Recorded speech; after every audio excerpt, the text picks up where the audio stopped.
就这么快就切入主题了是吗？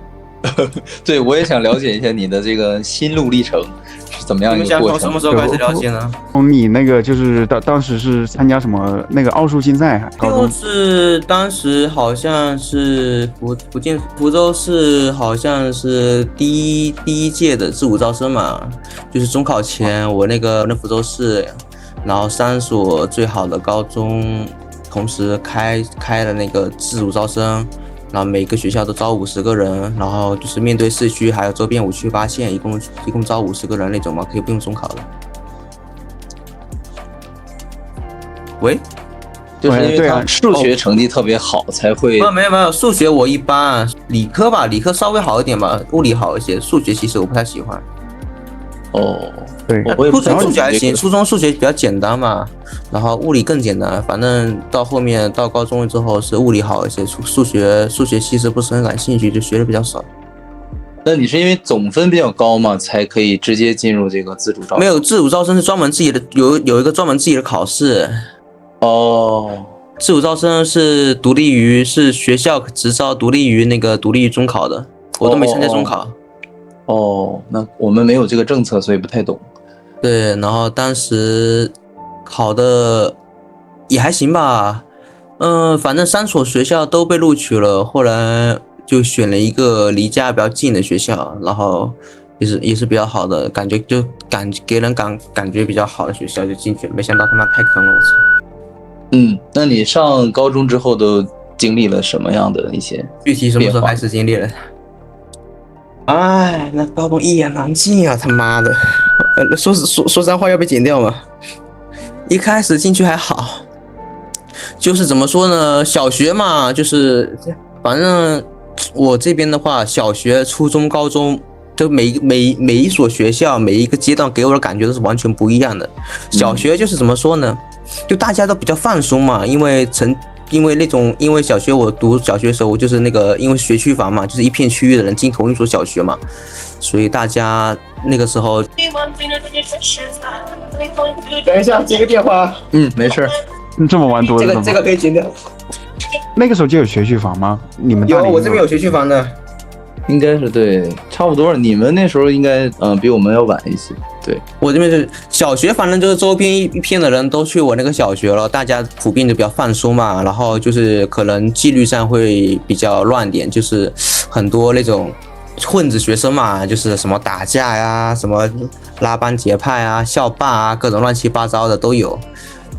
然后我从小学其实因为其实小学我刚进去的时候成绩很差，因为就是说不会学嘛，因为我家里我小时候也没有给我报什么补习班，没有那种学前教育什么的，所以一进去的时候可能有一些学生提前学了，一开始赶进度比较难，但是读到3年级后面考试基本能拿满分吧。现在小学是有点意思，反正先不说小学，反正就是升到初中以后嘛，因为我初中也是我那个城市最好的一个私立学校，私立初中也是考进去的。然后初中整体环境呢，就是会比小学就是大家成绩更好，更有素质，也更遵守纪律一些。但是这个时候就有一个明显的趋势，就是大家更以成绩为尊的那种感觉，就是你成绩好，你就会得到尊重；你成绩不好，老师也不屌你，老师也不会尊重你，然后同学也不会尊重你，就这个意思，还容易被欺负。那有没有那种就是成绩很一般，但是他家里面，比如他但我那个班没有，我那个学校学费算是比较贵的了，然后学校里家里有钱的也蛮多的，但是我这个班的话也有家里比较有钱的，但是怎么说呢，在我这个班上，就是那个班上那种班级地位，主要还是看成绩。其实成绩不是最主要的，最牛逼的是哪种呢？最牛逼是那种你学的又少，又不听课，作业又不爱做，又调皮，然后成绩又好的那种是最牛逼的。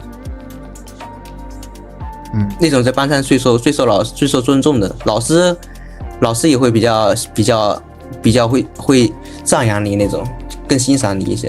然后到高中就更明显了，知道吧？到我那屌高中，我操，就是一进去啊，就是我考上那个班，第一天去那个班，就给我一种感觉，什么感觉呢？就是到处有种到每个人都有一种很警惕的感觉，就很小心。对，就仿佛生怕身边哪一个人是个学霸，比自己屌，自己说哪句话说的不好，被他 diss 的那种感觉，你知道吗？就那个氛围就很让人难受，很紧张的那个氛围，知道吗？我觉得他是不是对？你说，你问。他是不是这样子的？就是之前那些人进去的都是学霸，对，都是学霸。然后学霸你都到一个班上去了，50个人不是学霸了，没有不是学霸了，没有那种在初中是那种比较差的，都是对，每个初中基本上就顶尖的一批过来的。对，就是说，如果说一个人啊，你不管是考试还是什么，他如果在一个领域他很牛，他很顶尖，他就很容易能够判断他的同行到底水平怎么样啊。其实以那个年龄的那个小孩子的心智，其实判断是有很大问题的，就是他们只会以成绩去判断，就是没有一个综合的判断能力，我是这么认为的。对，就是成王败寇嘛，就感觉你那个成绩就是压倒一切。对，本来大家都这样的，学校不就是升学率嘛？而且当时我们以前啊，那个发那个什么三好学生、优秀班干部的。什么优秀团员的那些不都是按照排名来发的吗？包括座位也是按照排名来弄的，因为就是你现在想来那些东西不都是空虚的吗？我小学好像有三好学生存在感，这个三好学生几个字存在感强一点。我初中、高中以后好像没什么人提这几个字了。对，初中、高中都去想着去什么自主招生，去想着去中考了，想着加分去了。对啊，都想着考更好的高中，考更好大学。三好学生。对，然后而且包括排座位，我觉得如果换座位的话，它是对我们那个关系有点大。如果说一个班他那个人学生比较多的话，我记得当时我高中的那个班主任，当他也比较好嘛，他就说了，他说他也没有办法，你排座位的话，那只能按照成绩来排，因为你要说按人品来排的话，那人品也没有什么很好量化的一个标准嘛，你们那边当成绩来排的？哎，我从小到大，从小学一直到高中，不知道被调多少次座位，一年都要被换个几次。主要是我小时候话多，你知道吧？我同桌一直找同桌四周聊天，他们被搞了，我上课都不听了，一直被换座位，有点搞笑那个时候。我记得当时我在印度读大学的时候，大一的时候，班上有个同学喜欢看日本动漫嘛，印度人。我们有一次上化学课。然后上着，他坐在角落里面，他跟他的同桌在那里聊那个日本动漫，先小声的聊，然后老师在上头聊，他在下头小声的聊，结果后来聊到高潮的时候情不自禁嘛，他直接说哇那一个爆炸嘣，然后人家问他是上化学课要做实验的，然后全班同学突然就肃静了，老师也肃静了，所有人目光都看向他。哎，日本二次元动漫的那个划分那个审美是世界统一的吗？我觉得他有一部分人他就是很喜欢看日本动漫，就是那个划分啊，就是那个大眼睛长得跟猫一样那种脸，二次元划分是印度或者欧洲那边都喜欢这种都能接受这种划分吗？我觉得可能有10%的人吧，就是超级喜欢。欧洲的话呢，就是也有，像美国那边的话，他还喜欢韩国，喜欢看韩剧的也有。对，对，凯文，你喜欢看日本动漫吗？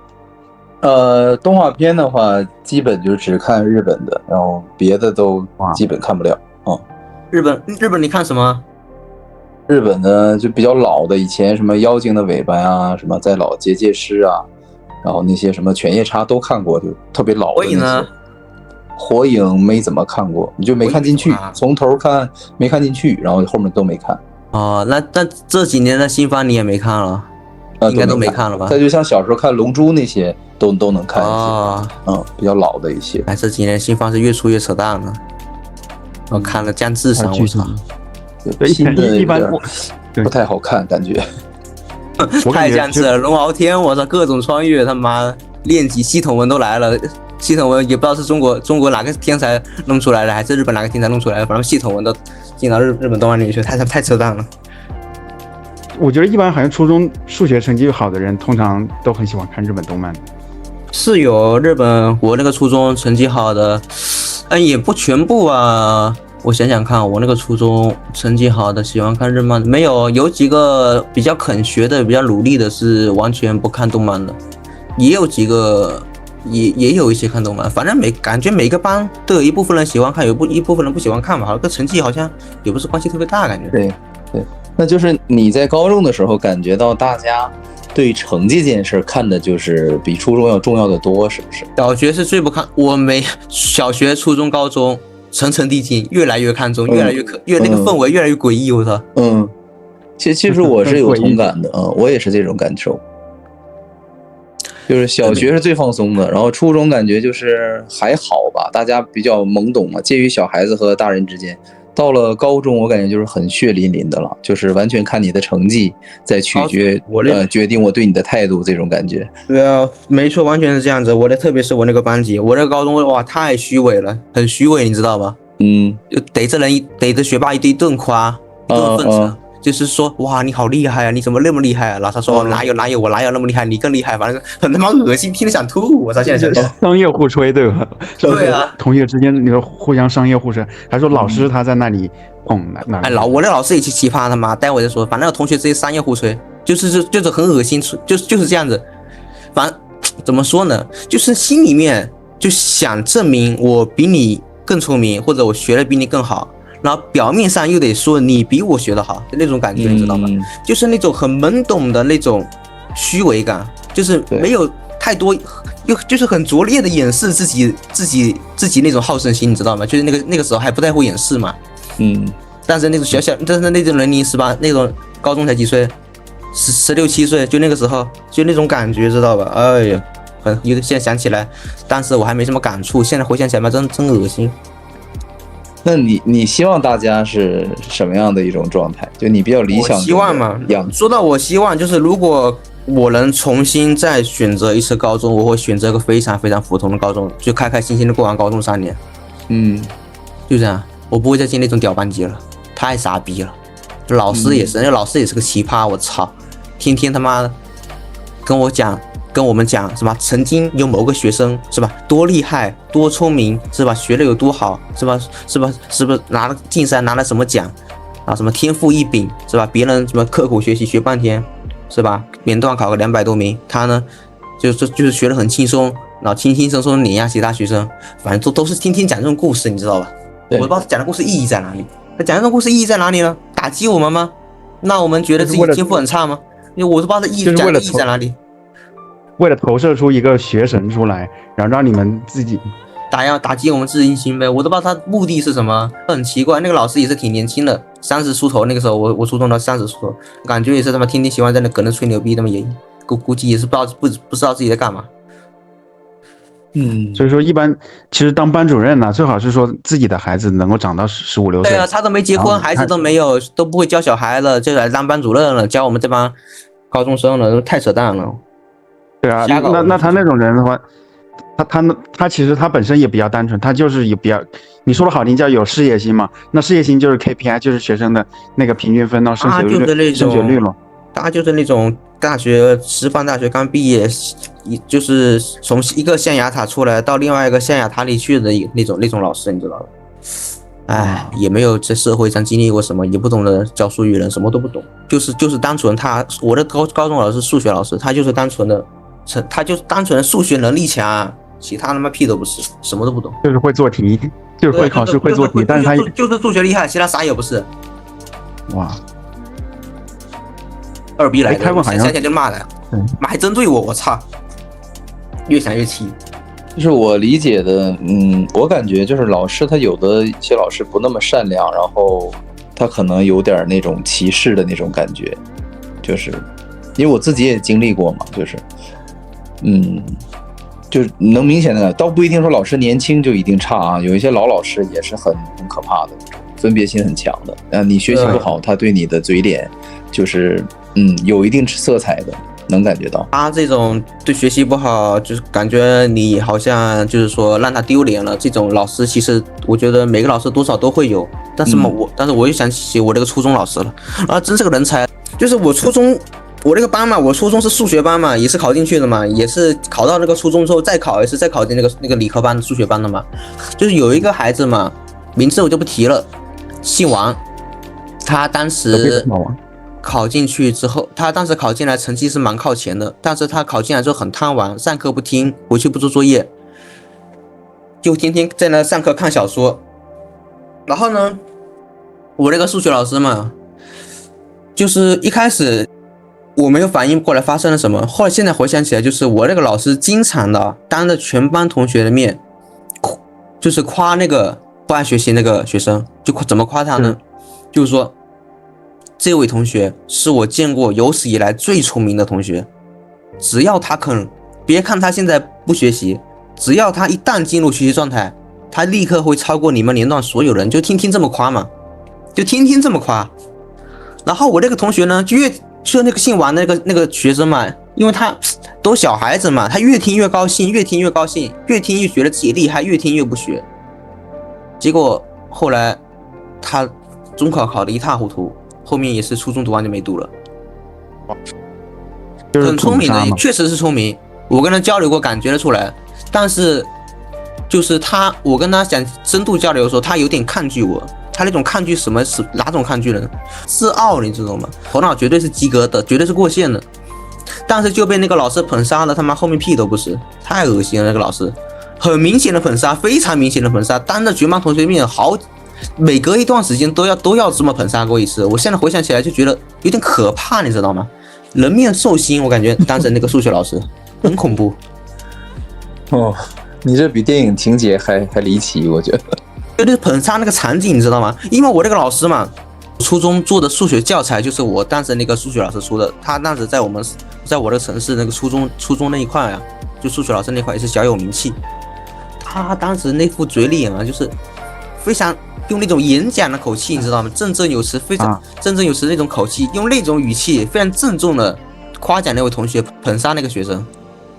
现在回想起来，就是什么有一个人可以在做一件这么恶心的事情的时候，就是用那种语气，用那么正义的语气去说话，而且当时我们所有的同学都听得很认真，你知道吗？都信以为真了，就觉得那个同学是个就是万里挑一、10万里挑一的天才。结果后面那个同学读完初中就没读了，然后中考考了跟屎一样，啥也不是。他整个初中3年浪费掉了，你知道吗？每天都在看小说，什么都不学，整个初中3年废掉了。就是你一开始说这个事儿，我以为这个老师是为了他好去鼓励他呢。完全不是鼓励，完全是反过来，就是单纯的纯粹的捧杀。而且那个老师也不是说想鼓励他，那个老师好像心里面挺高兴那种，就是看那个学生一步一步被自己慢慢毁掉，好像挺开心那种感觉，你知道吧？从初2开始，我记忆里有初1是有点忘了，从初2开始有印象，一直到初3，就是我在离开那个班级之前，一直在捧杀他。那这个算是比较阴暗的一件事情。很他妈恐怖，就像司马懿一样大阴人。而且那个数学老师给了那种感觉啊，就是那种品德很高尚，很为学生着想那种形象，你知道吗？一直给我的父母或者学生的父母树立形象是那种形象，然后做这种事。对，我说一个类似的我的那个经历嘛，就是我当时我也遇到过一个类似的老师，读高中的时候嘛，然后我们那个生物老师。他是武汉大学生命科学院毕业的，后来就是当时反正就是在生物课的时候，各种就是说他当时有多牛，因为我们那个班的普通的老师一般是华中师范毕业，但是华中师范跟武汉大学那还是要低了一层嘛，他就说他当时反正就不断的提高自己嘛。他说了一句话，他说人生如果是说没有参加过高考，没有在军营里面待过的，那就是不完整的人生。他说他进了武汉大学之后，然后又去参加军训。他说那是1990年，那一年是刚好就是6·4之后嘛，第一届要给大学生军训，然后把他们送到那个什么西安陆军学院里面，然后各种拿着枪去采集标本，然后又怎么样。好，所以说我当时我就觉得哇。这么牛的老师，而且他经常就是娓娓道来，去给我们去讲他的那些什么经历，然后你感觉他很有磁性，我就一度认为他是一个纯粹的人，他是一个大写的人，他是一个高尚的人，他是一个完人。好，但是直到后来呢，当时我读那个班只是个普通班，他教的是重点班嘛。后来我有个好哥们在他那个班里头，因为重点班的时候每次就是考试嘛，有一些学霸，那里面每个放到我们普通班的话都是第1、第2名的那种，而且我们那个年级的那个排名表你看总共年级可能有1000多人吧，啊，我天呐，从第1名到第50名当中有40个都是那个就是 A 重点班。好，然后后面从那个第50名到第100名，然后呢里面又有40个是那个相当于 B 重点班，剩下的那前100名当中20个名额，那就平摊到我们剩下的那普通班的第1名了，他就是相当于就是内卷到那种程度。好，所以说那就算是普通班里面就算是重点班里面很平庸很垫底的人，他们拿到普通班也算是学霸的，对吧？但是呢，那个老师他就不断的 PUA 那些垫底的人，然后就说，哎，你不行了，我要把你你跟不上了，你没救了，你在这么高强度的这个重点班里面，你会受不了的，你的智商不够，还不如转到普通班去，宁为鸡首不为凤尾吧，怎么样。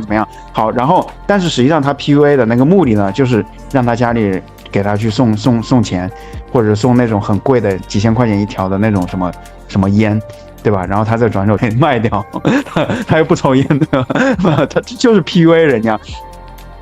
其实感觉还好，这都基本操作，然后后来我记得我有一次那个叫什么，我住那个寝室的时候，我嫌我那个寝室他们就是每天晚上熄灯的时候还聊天嘛，而且里面都搞得臭烘烘的，就是很乱啊。但是后来我一看，哇，重点班的寝室那么安静，当然其实你现在想来的话，他们互相之间也是各种勾心斗角了吧，对吧？只是表面上面很安静，然后那种氛围想想就觉得很压抑。他妈学生时代他妈要过得这么难受吗？我就没必要。对，后来那个时候我就缺心眼儿，我就看到，哎，那个就是反正我在那个寝室睡得也不爽了，然后重点班的话，他们那宿舍，其实也是一样的配置嘛，但是有几间空的床，我就去问，我说我能不能搬到那里去，正好氛围好的话，顺便把我成绩也带一带嘛。后来寝室管理员说，那你要跟那个重点班的那个班主任，就是我们那个武汉大学那个生物老师，要去跟他去说。好，后来我就缺心眼去找到他嘛，他就死活就不同意。我现在想起来还太天真了，因为如果我老爸是市政府市委的一个什么政协委员什么，那他绝对双手奉上，对吧？或者说家里面送了点。对，或者送了点钱，但是当时我就缺心眼嘛，我就直接说，我说为什么不行？我以为他是一个很有情怀的人，所以说我就想用情怀来打动他。可是他就直接说，他说不行。然后我就说，那为什么我们班主任的女儿，她成绩也不咋地，她怎么去了文科的重点班，而且她住的也是那个重点班的那个宿舍？然后他就说那个。他就说，因为她是班主任的女儿，就是相当于你作为老师嘛，你去给别人去种西瓜，去种庄稼，对吧？然后那自己的孩子肯定是说，就算是成绩很水，但是应该是也有那个，就是那相当于是他们那个教师的一个福利，然后他就不让，那也无所谓了啊。然后但是确实是说让我的那个三观有一定的那个。像有一定的忌讳，因为就是一开始，尤其是说小学的时候，那个时候小学生，你可能是一说到小学的班主任，你都会认为他是很高尚的嘛。可是到了初中的时候，你慢慢成长的时候，你会看到你就看到那些，你就看到了，就是他一方面他有那个权利，而且还有一个现象就是说，一个老师嘛，就是当时尤其是班主任的话，你好像觉得啊，他是不是他有开除你，他有让你留校查看，他有给你记档案的权利。我觉得到了初中之后，咱就是不断的洗脑，好像就是觉得，哎呀，你要是不小心违纪或者怎么样的话，可能要处分，那就要记了档案的。所以一般班主任的话，我完全没这种感觉。我小学、初中到高中完全没这种感觉。我小学、初中、高中，一个月30天的课，我能迟到20天，完全没有那种会被记违纪的感觉。反正我以前的学校是这样子的，你只要成绩好，你管你迟不迟到无所谓的，上不上课都行啊。是那种公立的重点大学重点学校，还是说私立的？迟到本身也不会记过啊，只是会被老师屌2句啊。但是如果你成绩好，老师拿什么屌你呢？你不上课都行啊，你不上课能考班级前10，谁说你呢？反而同学觉得你牛逼啊。你觉得就是像这种不上课都能考班级前10的人，他到底是说还有就是运气啊？还有10秒钟。好，那我们再开一个吧。啊？什么？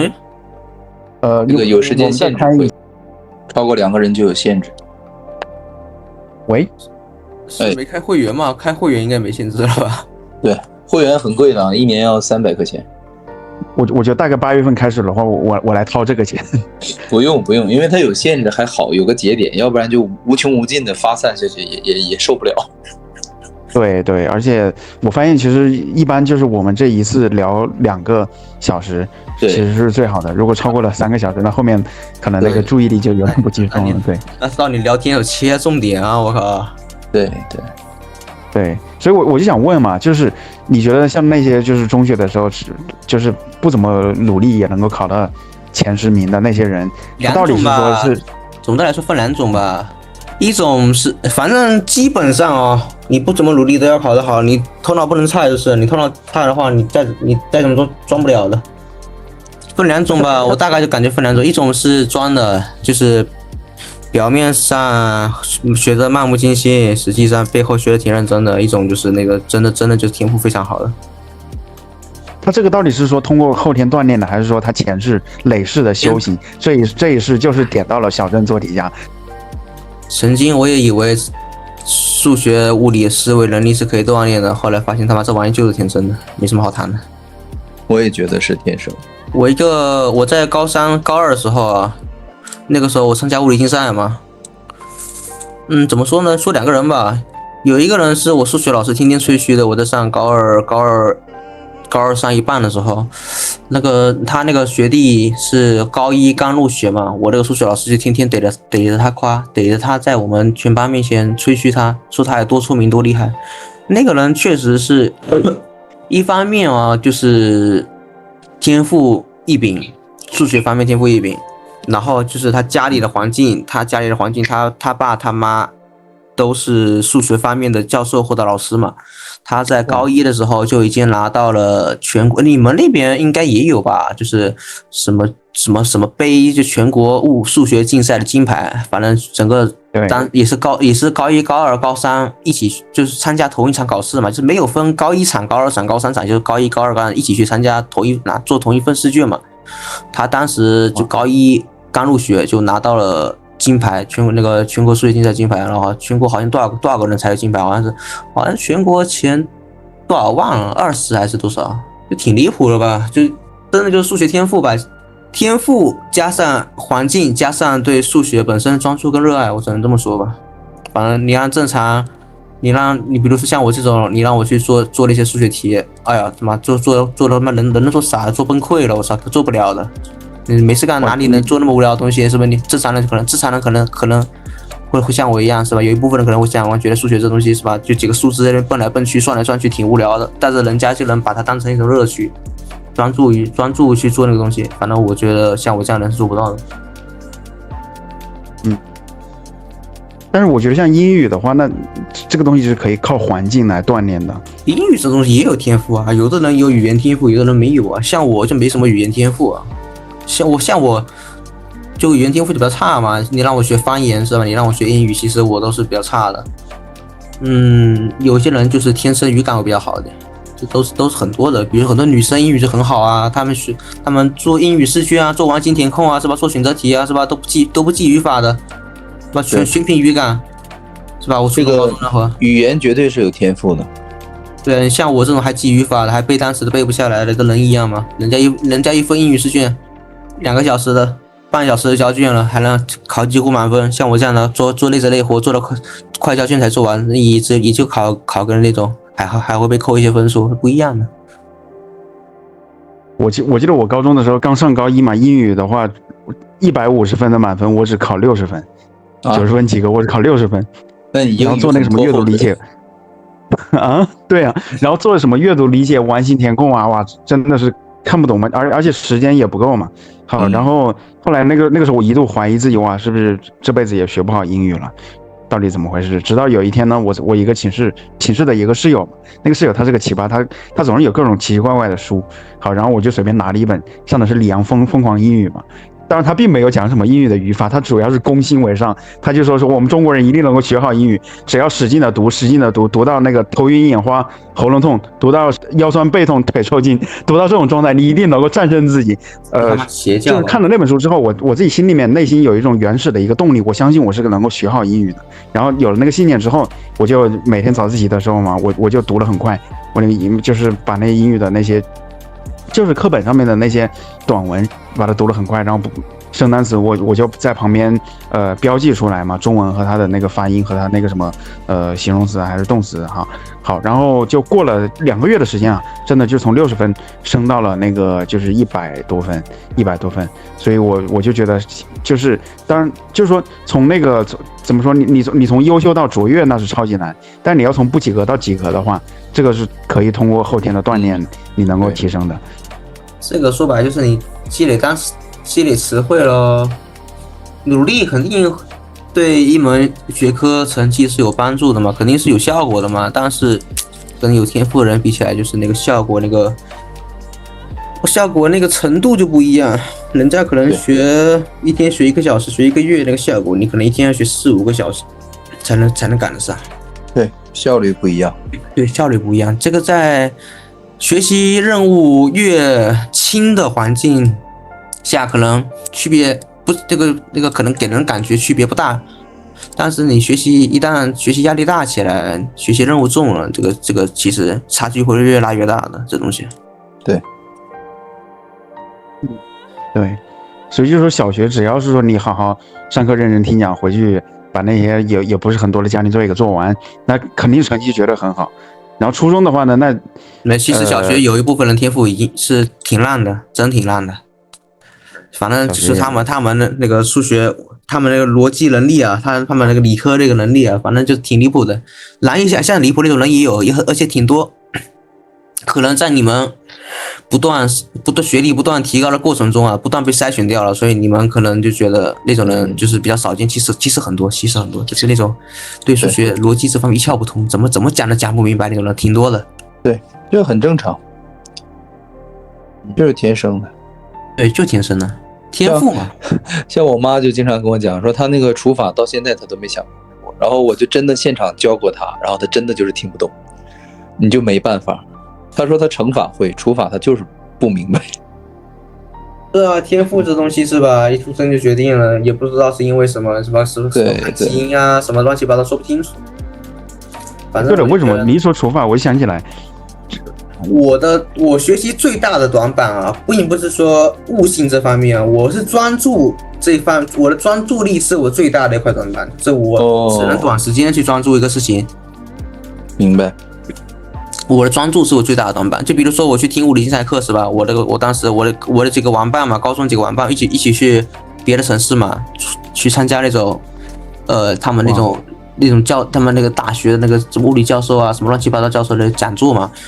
我都能听懂，然后都能听懂，但是我还要给我身边那些同学去解答他们是怎么个原理是怎么回事，反正基本讲的我几乎都能听懂嘛，我印象里没有没听懂的。但是一到做题啊，就是我这个做题效率跟他们比起来就是天差地别。就是我这个同学啊，就跟我玩挺好的那个同学，他一天坐在那边一天可以坐在凳子上一动不动做8个小时。做那个物理竞赛图，一题一题的往下刷。那个物理竞赛图那个物理题什么难度？就是高考物理最后一题第3小题拿出来，比就是那种难度的，比那个还难，因为属于竞赛类了。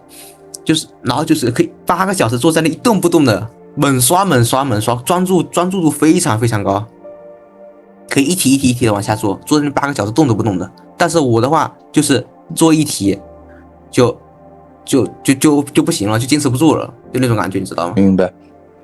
这个东西就是天赋。对，专注对于学生来说其实是一个非常重要的天赋，因为那种无聊的学科你知道吗？感觉学了嘛也没什么用，没什么大用是吧？感觉那个也觉得感觉小时候觉得用不上是不是？没什么意思的东西。真的有的人就是可以坐在那边一动不动一学一整天，专注度。他这个一动不动是因为他真的是很喜欢，就是他做物理题像我们去打游戏打怪一样，不用很喜欢。他说他自己逼自己，他自己想到，哎，我学霸呀，学霸很多啊，是吧？你学霸，我觉得你学霸那种的，他没有太逼自己的。就是这件事情对他来说不会是说很痛苦很难的，这个东西就是天赋。对，对于我来说，坐在那边一直刷题，对我来说是种折磨，你知道吗？我还不如去坐牢那种感觉，坐牢都不用受这种折磨。但对于他们来说，一坐就是一整天，就可以雷打不动坐那边。然后这个时候，你拥有非常高的专注度，加上你拥有一定的悟性，这对于学生来说就是玩炸，你高考随便考。对，是这样的。觉得还有一个原因呢，就是我记得初中的时候，那班上就是全年级总共有1000多人吧，前5名的基本上都是老师的小孩。然后因为老师他本身就是做题长大的嘛，对吧？然后他在各种环境当中，他可以让他就是跟他孩子解释，跟他孩子讲，就像你说的那个有那个哥们儿，他不是数学很好吗？他爸妈都是那个大学数学教授，那肯定的，从小就那么教他，那就是然后影响啦。但是也有可能是说他那个天赋，真的基因很重要的，就每个人的天赋是他的基因决定的。因为你看音乐这方面也是，你五音不全的话，你是后天是改变不了的，这就是天生的。所以如果高考大家唱的准不准的话，那可能，对吧？那我可能现在也都当上市长了，就是因为考核的标准不一样，所以说，选拔人才的标准不一样，所以最后的结局是不一样的。所以这个东西其实挺没有意思的。就制定标准的人，他制定了这些标准，然后你们按照这个各种各样的形状往里钻，你不符合这个形状就被淘汰掉，然后去干其他的事情。他设定的标准，筛选出适合他，对，适合他的人了。对，那你就像古代的这个，对吧？考科举，那它就是文科这些东西嘛。那你要会写文章，要有论点，对吧？也要会写各种各样的东西。那你这方面厉害，你就可以当状元嘛。但是你数学或者什么其他天文地理，你再厉害没有用嘛，他不考这个。对，所以但是如果你，所以我觉得有些人是生而逢时，有些人是生而不逢时，这个是普遍存在于社会当中的，而且是一个真相。你说它是残酷的也好，或者说它是，对吧？就是我觉得其实是残酷的，因为社会的标准就是以金钱标准嘛。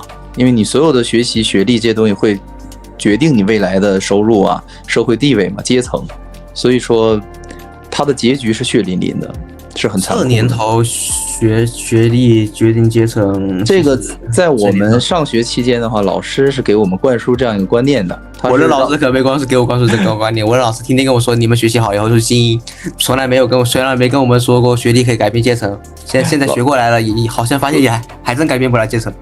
老师说，我们如果没有学习好这一个能力的话，说以后我们连饭都吃不上，说我们生存不下去，天天这么吓唬我们。其实我倒是觉得是吧，天赋稍微好一点，读书也不用太努力。你初中随便考个初中，高中随便考个高中，大学随便考个本科，考个一本是吧？能毕业就行了。到时候反正出来也是当牛马，没必要搞那么累。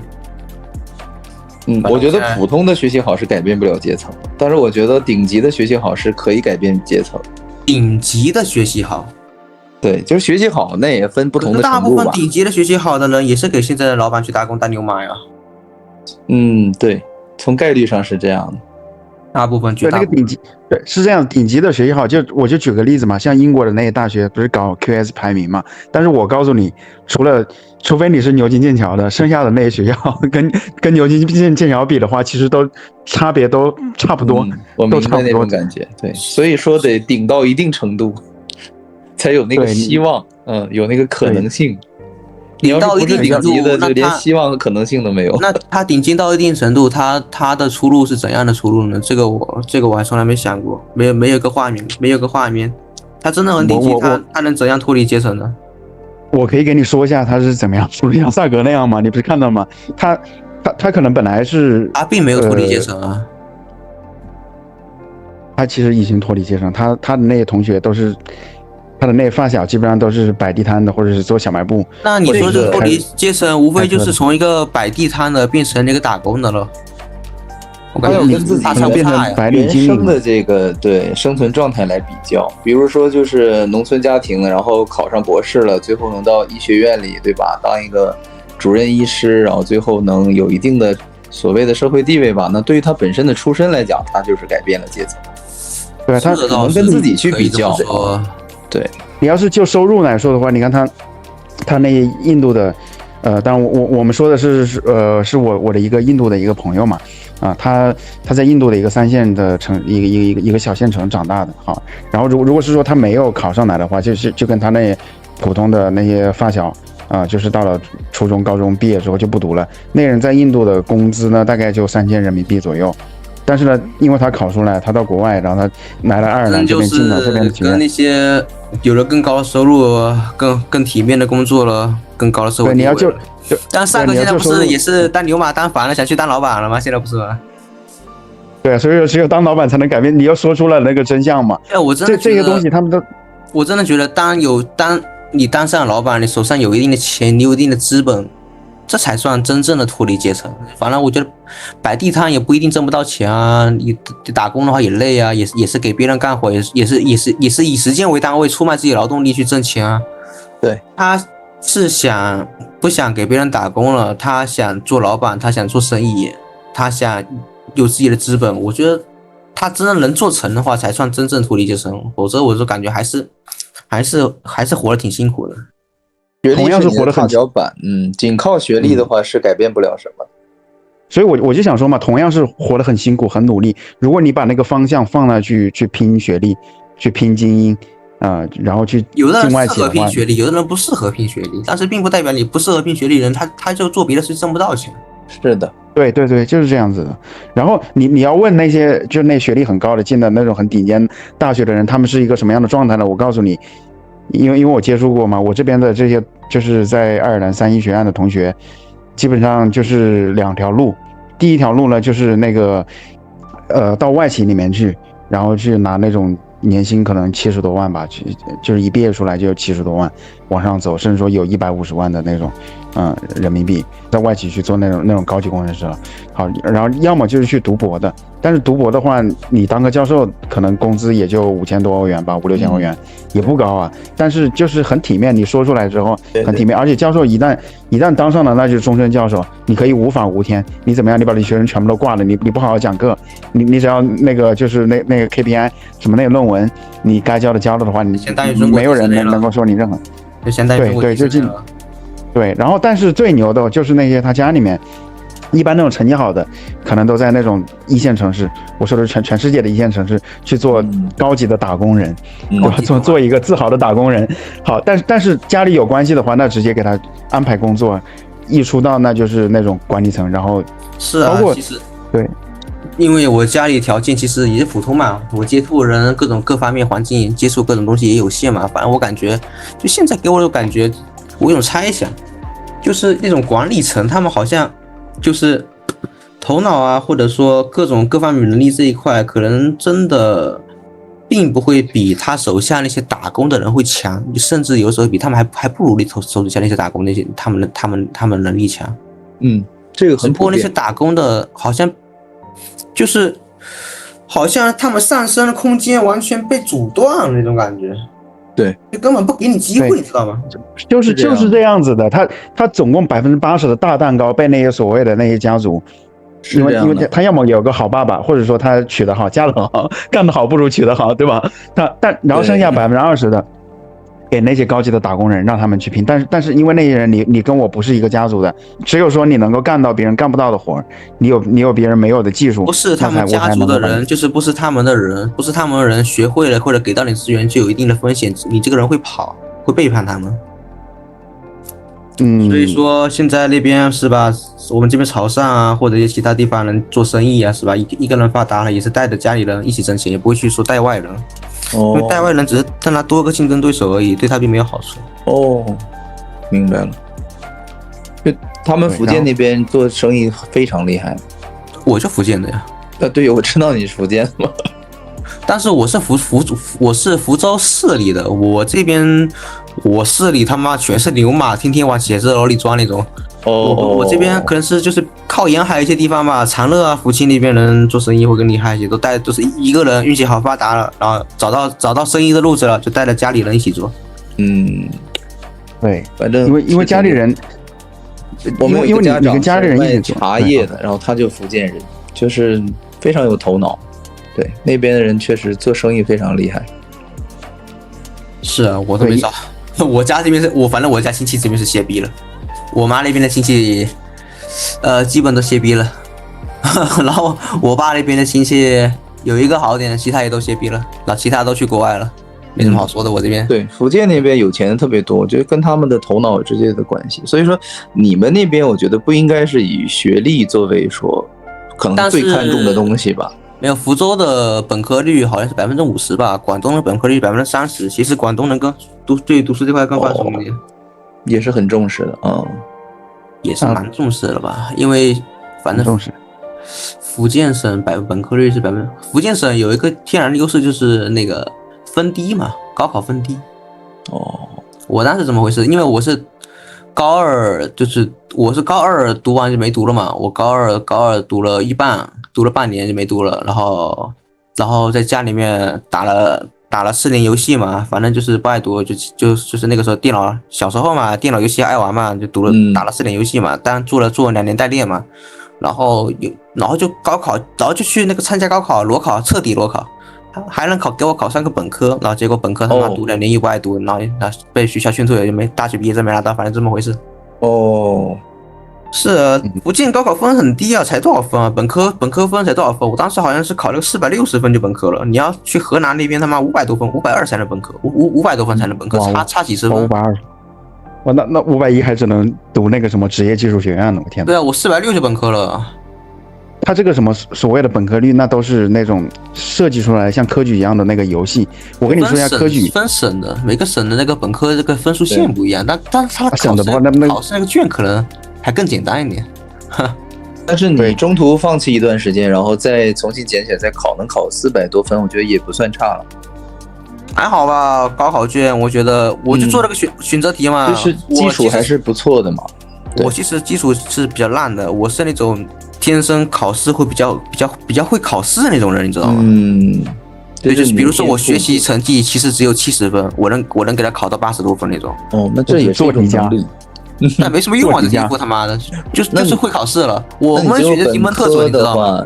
也没有选择最后读完。那你感觉就是说这些东西对你的就是生活有影响吗？从现在来看的话，从小到大经历塑造了我这样一个人，肯定会有影响，怎么会没影响呢？你觉得产生了什么样的影响？什么样的影响？躺平了呗，暂时先观望一段时间。因为我对于此时此刻的我来说，我要去努力做什么事情，就是我之前也跟少说过嘛，就是现在处于一个迷茫的状态嘛，就不知道该做什么。也不知道想努力，就是也不是想努力吧，努力这个词听起来就很累。我想去喜欢某一个东西，我想去投入某个东西，但是我不知道我应该做什么事情，就这样的一件事情。你让我去是吧？你让我去考学历，我现在也能考嘛。你让我去考公也能考，我还擅长考试呢。但是你让我天天坐在办公室里，是吧？人生一眼望到头，那么什么3天一小考，2天一大考，就动不动参加一个什么，就是公务员那种考试，就像我家里人一样。我爸我妈以前就是国家电网的嘛，就动不动就考试嘛，考，还有什么各种指标，我想想就烦，他妈的。你觉得那个不是你想要的生活？不是我想要，很烦，一眼望到头，一眼望到头，说我打工打到退休，然后养老结束。你现在的状态就是处于观望当中，在寻找吧，也在不断的学习吧，就是我学的东西可能不是具体的某个科目的具体某个知识，我只是就是以我此时此刻能接触到的，更加对这个社会对这个世界的结构去认识吧，就去更加深刻的认知吧。对，你说到这个世界的结构，我想跟你说一下，其实不，扯远了，今天主题不是这个。我只是刚好说到这个，我发现你很容易扯远，我发现我操，我不是扯远，我说的都是相关的。你看，像清朝他们，你现在高考跟那个清朝当时那个科举嘛，明清科举，你都是为了那个进一个体制有一个保障。好，但是你要知道清朝的那些官员吧，你有80%都不是靠科举上来的。不是，甚至说90%都是，比如说如果你是8旗的话，你一成人的话，你就可以直接去做侍卫，然后你就是5品，那就直接发工资啊，国家发工资。然后如果你爸是那种就是厅级以上的干部，然后也可以给你安排一个科长去当，就直接免考。拼爹不是中华5000年文化传承下来的东西吗？对，然后再就是还有人捐大部分的官，像什么李卫当官啊，那些都是他老爹花银子去捐官的。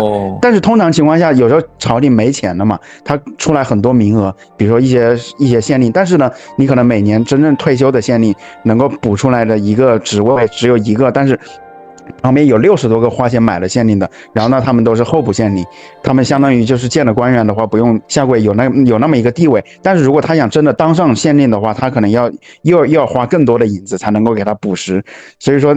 民间通常他会认为那些考上去的官才是好官，而那些花钱买上来的官的话，他肯定是投资的话，我要有回报嘛，肯定能捞就捞。但实际上考上去的那些官，他的那些业绩反而没有那些就是通过买上去的那些业绩那么好。买上去的话，他更懂得务实，更懂得怎么样提升经济；而考上去的话，他读圣贤书，他实际上的那些东西都是交给那些人打理的。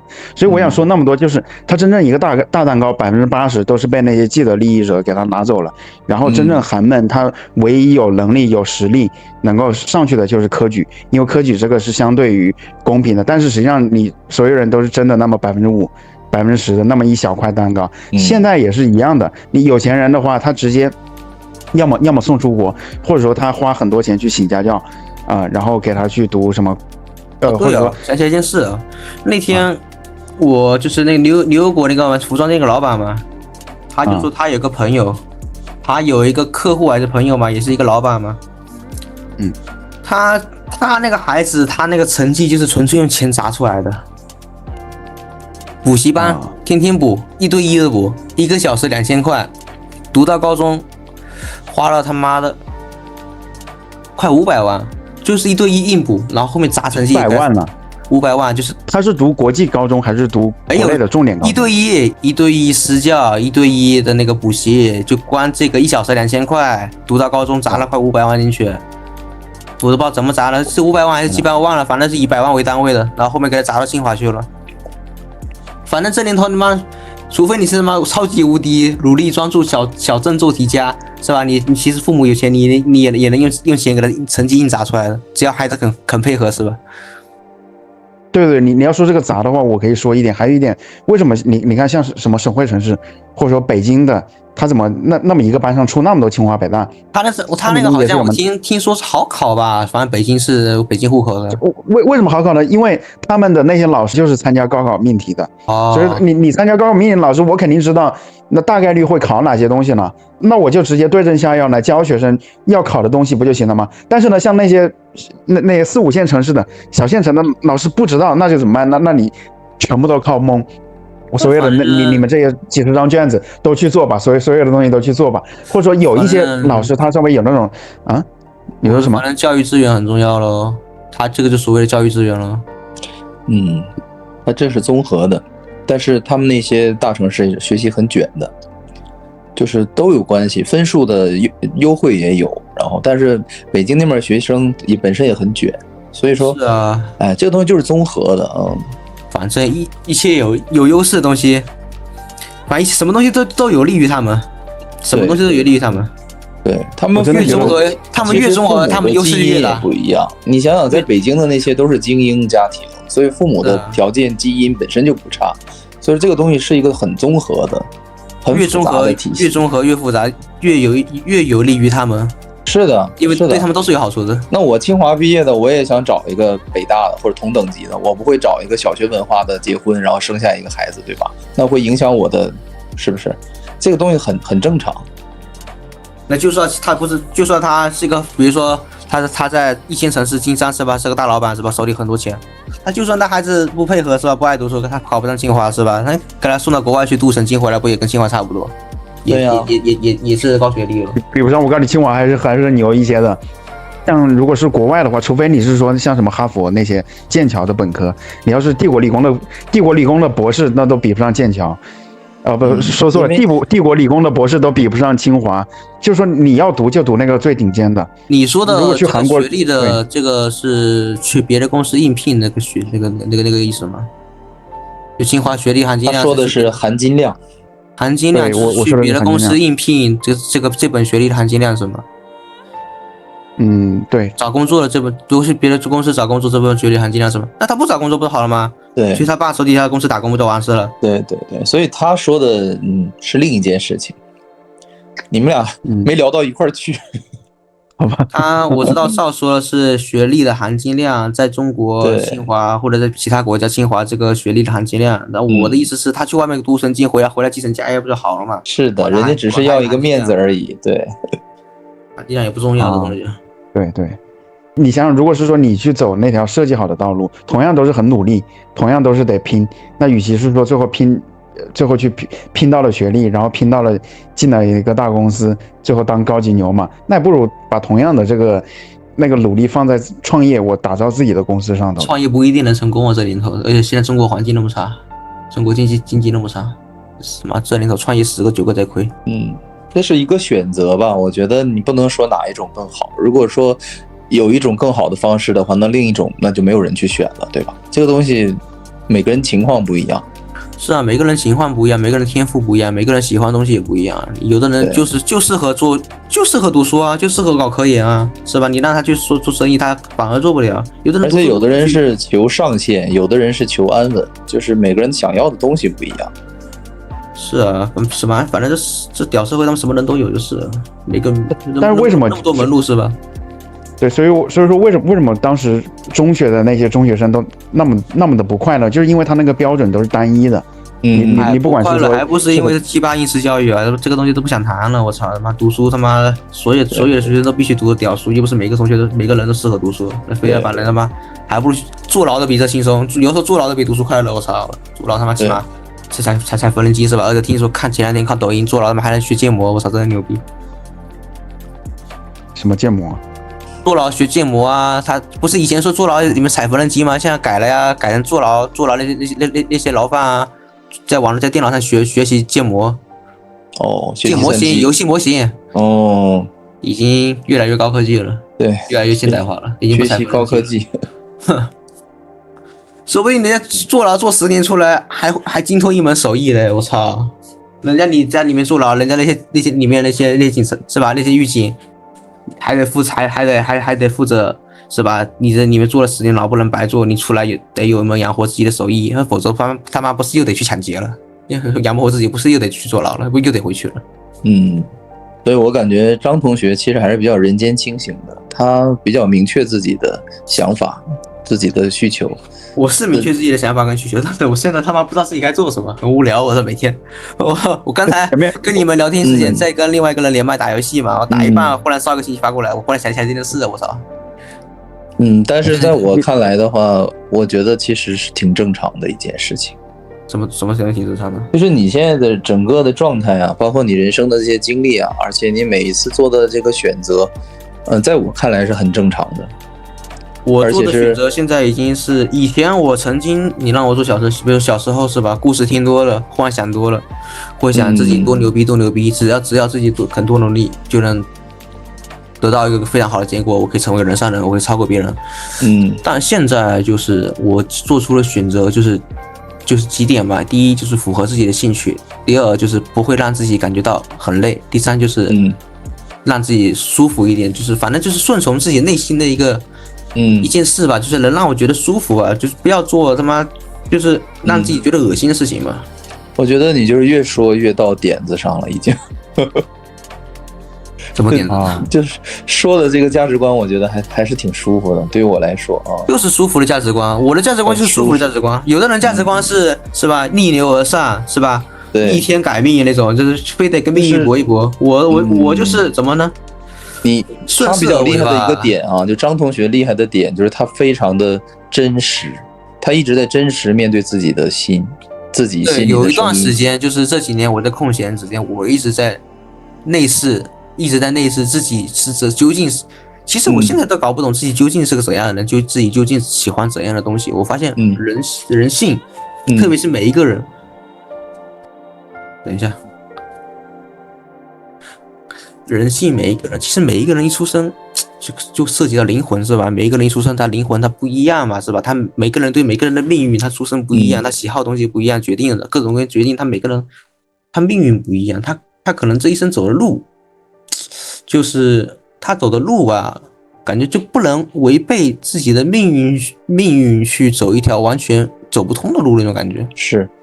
其实我一直在想，我的命在哪？我的运用在哪？我这辈子就比如说，我现在27岁经历的这些是吧？我现在无所作为，我现在无所事事，我什么都做不了。我不是说什么都做不了，我现在不知道做什么，是吧？但是以后呢，5年后呢，10年后呢，我人又会在哪里？我又会喜欢是怎样的是怎样的人？我会遇见怎样的人？我会做怎样的事？这其实，都不好说。你是保持开放的，就是把自己放在一个比较空旷的地方那种感觉吧，然后根据自己的喜好，根据自己所眼睛所看到的，耳朵所听到的，所见闻的，去追寻自己喜欢的东西那种状态吧。我就是追寻自己适合自己一条路吧。但是我目前为止就是感觉也靠运气吧，是吧？也看自己究竟会遇到怎样的人，是吧？才会发生一些事情。反正这个东西说白了就说了乱七八糟说一堆，这个就是命嘛。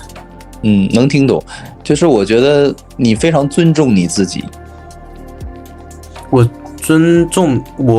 遵循自己内心的一个一个想法吧，内心的一个喜好吧，只能这么说。对，那肯，你感觉他现在的状态是爱的状态还是恐惧的状态？我觉得是佛的状态啊，就很放松的状态。来了，我说这么神奇的佛是什么玩意儿？我不太了解啊。对，我们还有1分钟不到的时间，对，后面的话就下一期可以来简短的聊一聊。就是我觉得他的状态挺好的，我们下一个。但是我觉得我很无聊，我操，我都不知道做什么。所以你可能需要我这面镜子来给你稍微的反射一些，演化一下。就是那谈不上演化吗？没有，就是作为一面镜子，我可能就是照妖镜嘛，照一照你。那你现在到底是今年几岁了？什么状态？我91年，对，但是我结婚了吗？还没有啊，还没就对了。我觉得你的状态挺好的，而且我听了这么多哈，就是我感觉就越说感觉越开心，就我自己的感受是开心，就我觉得你很多的点说的都非常的正确，而且在点上，就虽然你没有学过这些东西，就是我的观点跟言论能给你一种放松的感觉是吗？就比较同频，只不过咱俩的表达方式不一样。对，但可能我的是一样的。我没什么语言天赋哦，我的语言表达能力比较差，就是比如说一个东西表达一个意思，可能我会找不出词，你知道吗？没有，挺好的。其实我的语言天赋真的很一般，这个我知道的。我觉得你风格很像周星驰的玉佩。对，他说话语速比较快，这样的人一般头脑比较聪明一些。这样你们还在开场吗？只剩3秒钟了。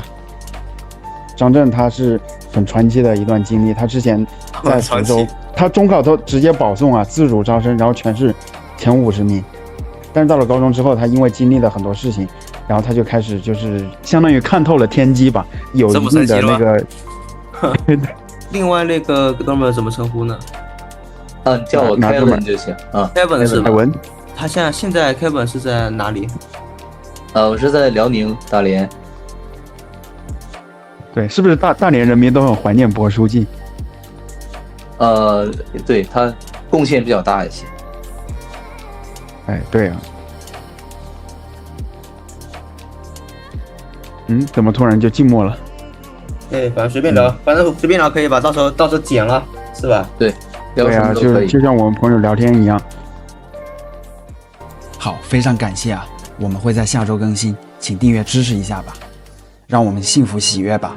因为我们如今正在经历的疯狂，实际上是一种幻想。意识到无限的爱，会让我们开启一场前所未有的灵魂旅程。